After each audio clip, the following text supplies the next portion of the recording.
कई हादसों की जद में आ गया, बहुत मुश्किल जिंदगी का ये साल रहा। ये बेरहम बारिशें क्यों ना बरसी हम पर, बताओ जरा।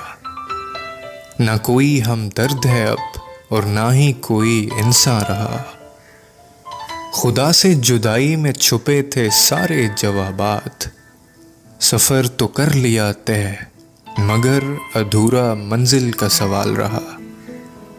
अपने ऐबों की जानिब कभी नज़र दौड़ाई ही नहीं, हमें तो बस दूसरों को बेपर्दा करने में कमाल रहा। जिसका मालिक खुदा है कैसे कर लेते हैं तौहीन उस शक्ल की। तुमको तो अब एहतरामे खुदा का भी ज़रा ख्याल नहीं रहा। अपने अमाल की खबर किसने नहीं रखी, मगर हाँ खुदा से मुकद्दर का हर किसी को गिला बहरहाल रहा।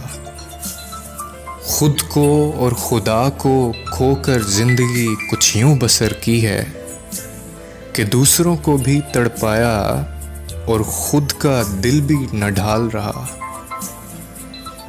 किस्सा आदम सुनो, तुमको बेदखल कर दिया गया था, यानी जब जब तुमने खुदा की नाफरमानी की तब तब तुम्हारा मुकद्दर ज़वाल रहा।